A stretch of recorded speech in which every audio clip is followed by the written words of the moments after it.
Hal yang pertama kali kita cek ketika motor mogok atau mati adalah businya.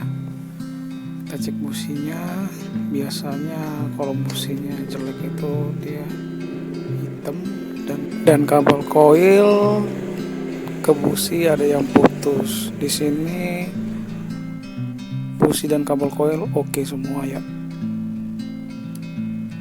Kemudian untuk tandar 250 sendiri, yang kedua yang dicek adalah aki, karena tandar 250 biasanya penggunaan arusnya DC ya. Tadinya kabel spool di sini kebakar ya, jadinya saya potong, saya lepas bagian-bagian yang kebakar, menggantinya dengan yang baru. Ini dia yang udah saya potong. Nantinya saya akan menggantinya dengan kabel yang baru disambung. Kemudian setelah dilihat dari akinya yang udah rusak, saya ganti dengan aki yang baru. Karena memang elemen-elemennya udah pada rusak. Mungkin karena kabel spool tadi, jadi pengisian gak bagus, elemennya jadi rusak, elemen akinya.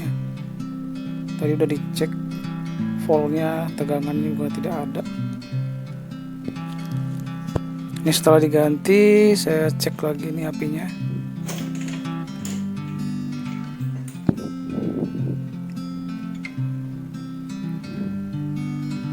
Tapi sebelumnya businya dibersihin dulu ya, biar performanya lebih bagus lagi. Walaupun businya masih bagus,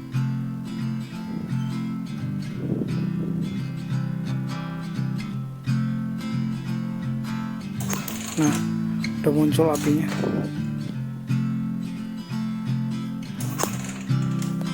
Oke, apinya udah oke. Tadinya sebelum penggantian aki, listriknya belum ada. Setelah bunga apinya ada, pasang busi kembali.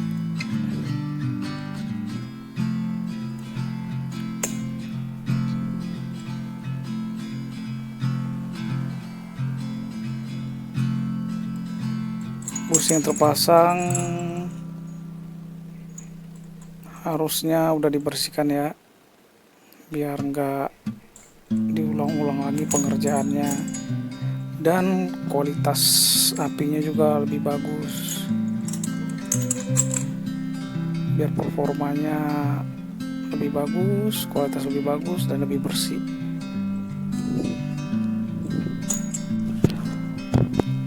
Setelah busi terpasang ya, jangan lupa untuk memasang kabel koilnya.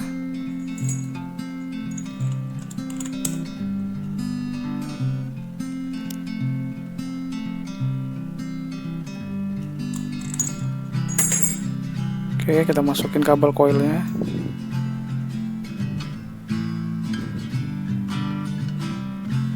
Oke, masukin dan dipasin ya. Oke, selanjutnya kita ke bagian pengkabelannya, kiproknya, cek kabel-kabel yang udah disambung tadi.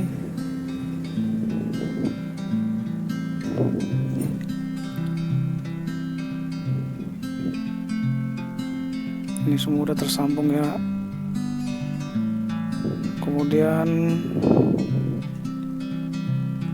nah ini dia yang paling penting ya, dan paling susah dicari, tembaga yang ke aki saya ganti karena kondisi sebelumnya juga udah karatan. Kemungkinan besar pengisian ataupun ke akinya itu bisa terganggu karena kondisi tembaga ini yang jelek ya.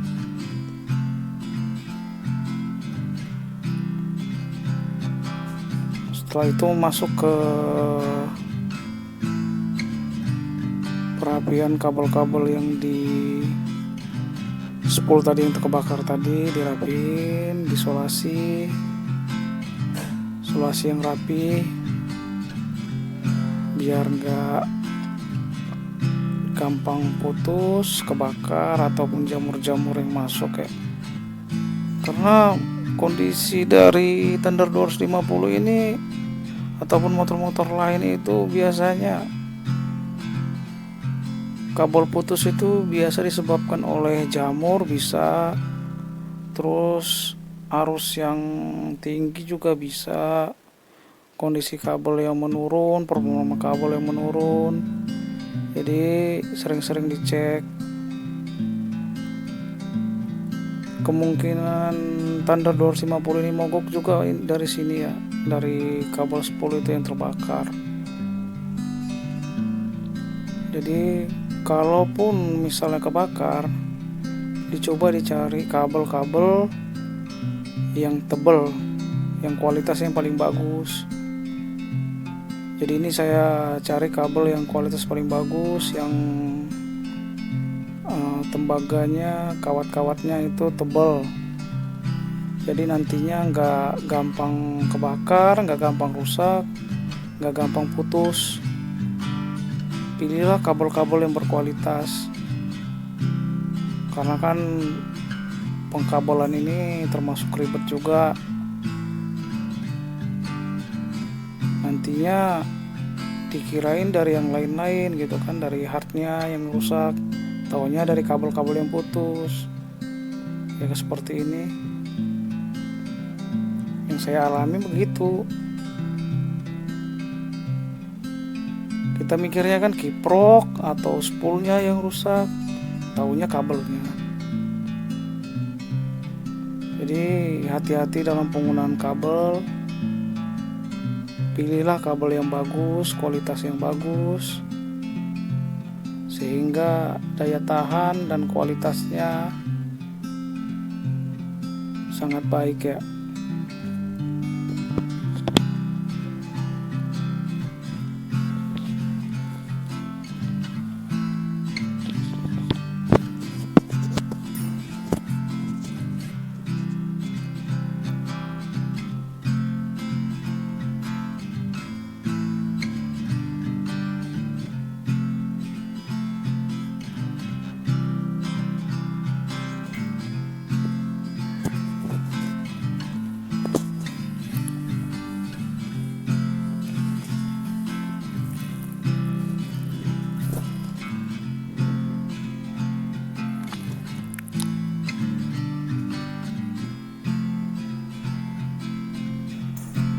Dan jangan lupa ya untuk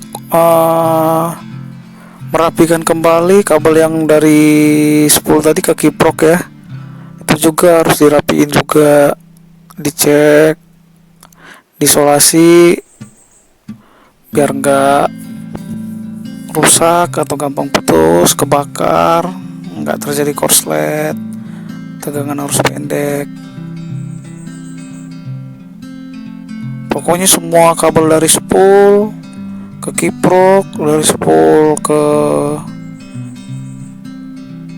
CDI itu dicek semua. Setelah dicek, yang rusak diganti, yang tidak rusak ditutup aja dengan isolasi ataupun dengan yang lain ya, yang bisa menutup apabila terjadi korslet pada kabel-kabelnya. Apalagi dari kabel spool ini termasuk arusnya yang dikeluarkan lumayan besar.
Setelah kabelnya diisolasi, jangan lupa menggunakan kabel tis untuk merapikan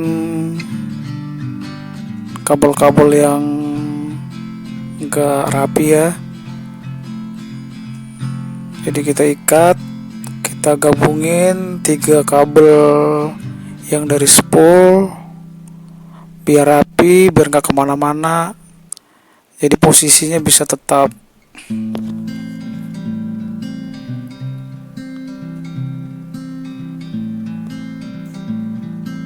Bisa juga sih dengan menggunakan isolasi, cuma kalau dengan menggunakan kabel tis lebih rapi dan lebih kuat. Karena kalau dari pakai isolasi biasanya ya lama-kelamaan biasanya lemnya pada berkurang kemampuannya, kabelnya malah jadi lepas. Kalau kabel tis kan enggak, dia posisinya juga tetap.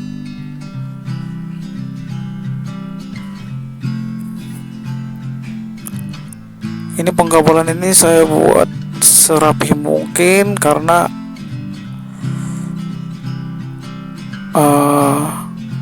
kalau kabelnya rapi lebih memudahkan kita apabila terjadi kerusakan selanjutnya. Misalnya kita bisa ngetrace di mana tempat-tempat yang rusaknya. Sebelumnya kan pengkabelan ini dilakukan oleh mekanik sebelumnya itu kurang rapi menurut saya. Jadi mumpung lagi dibongkar, semuanya dirapihin lah.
Oke, setelah kabel-kabelnya sudah terpasang rapi,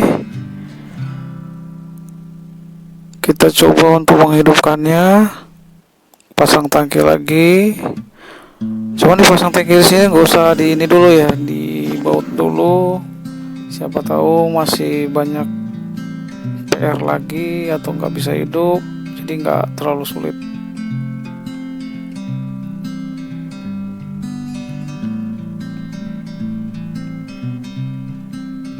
Jadi pemasangan tangki ini hanya untuk pengetesan aja.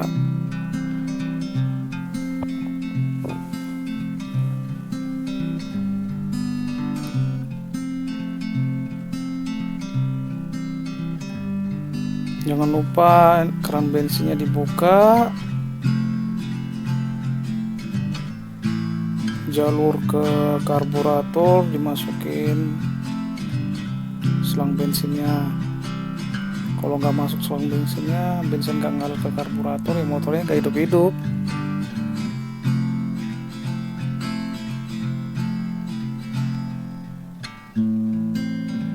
Oke, kita coba ngingkolnya.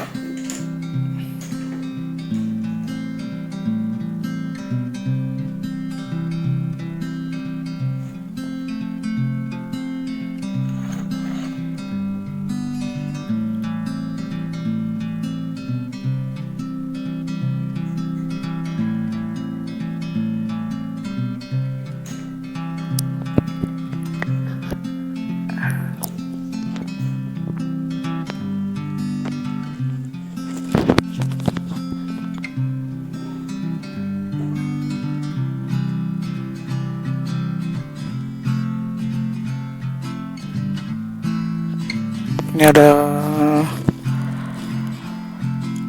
selang bensin yang nggak kepasang sempurna, jadi banyak yang tumpah ini bensinnya. Bentar saya perbaikin dulu ininya.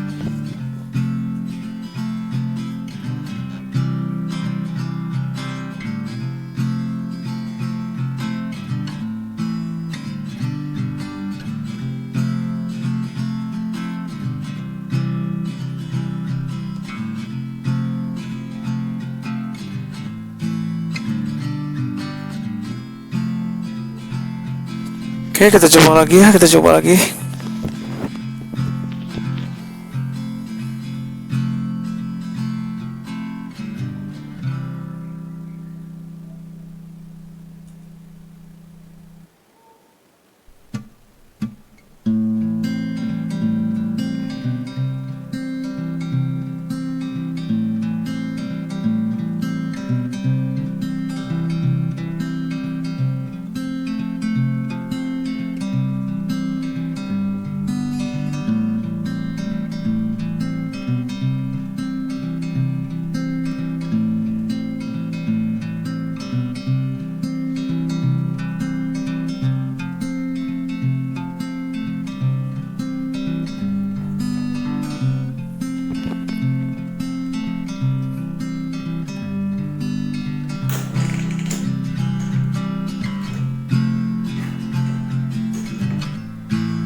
Oke ya, mesin hidup.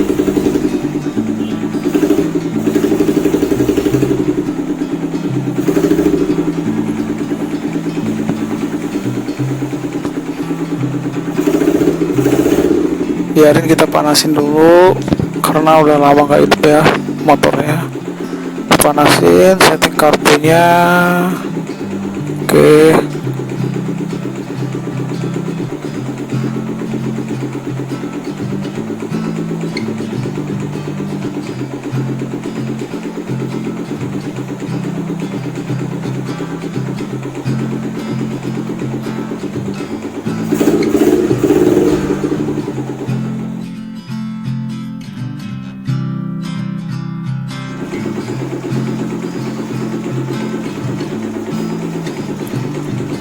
Untuk melihat hasil dari pengisiannya bagaimana, apakah pengisiannya bagus, kita cek akinya ya. Kita cek aki menggunakan ampermeter, kita cek voltnya berapa ketika mesin hidup.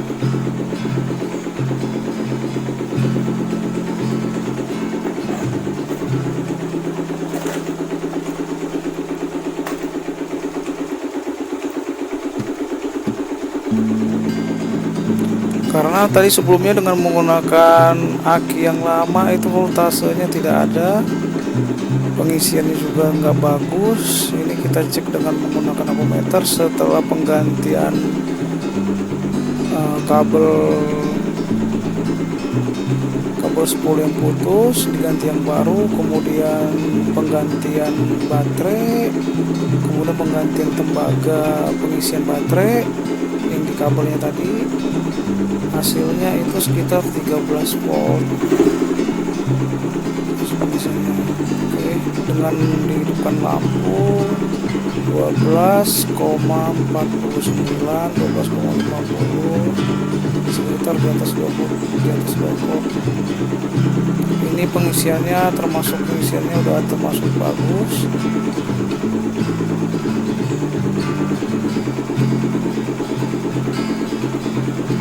Dengan kondisi lampu mati dan lampu menyala,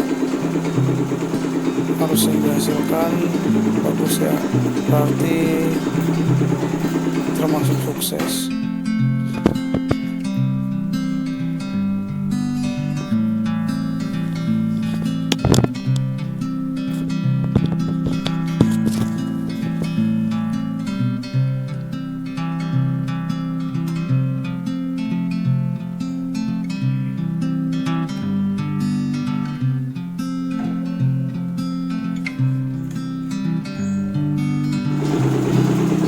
Oke, ini dia performa lampunya. Terangnya sebelumnya ini nggak terang loh. Sekarang lampunya terang. Performanya bagus.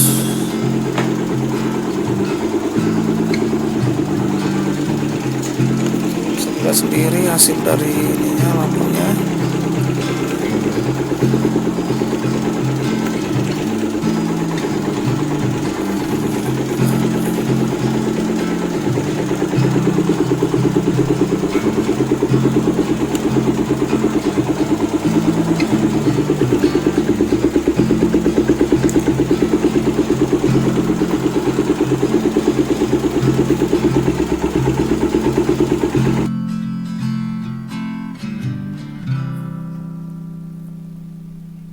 Coba kita starter.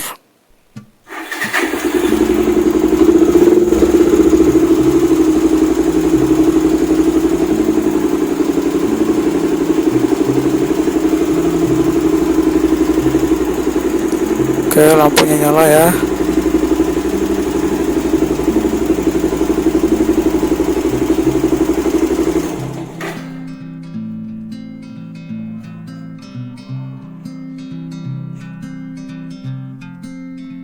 Busi udah oke. Kabel spool udah oke, udah dirapiin. Ini semuanya oke, kabel spoolnya.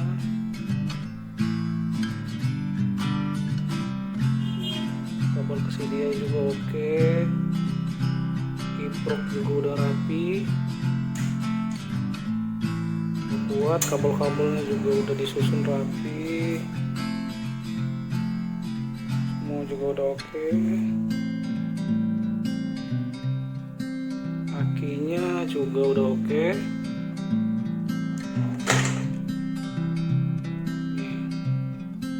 Mungkin permasalahan juga ada di aki ya. Soket tembaganya juga udah dirapiin, kabel-kabelnya baru,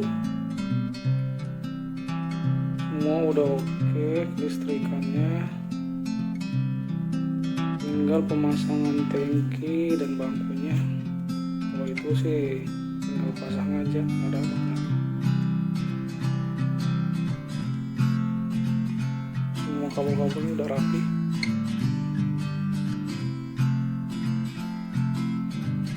Dari beberapa perbaikan yang saya lakukan, bisa disimpulkan kerusakannya ada pada kabel spool, kerusakan pada aki, dan kerusakan pada tembaga arus yang masuk ke aki, kabel yang masuk ke aki.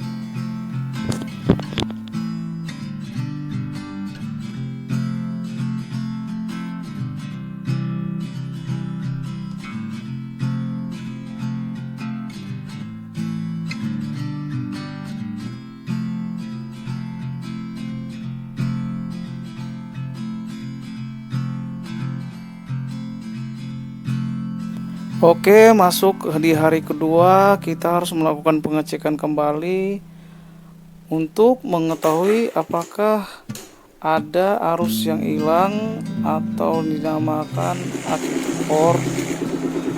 Nah, dalam kondisi di sini performanya masih oke juga ya. Di hari kedua tidak ada arus yang hilang, tidak ada aki yang tekor. Performa lampunya coba kita cek, oke, masih terang. Oke, semuanya sukses.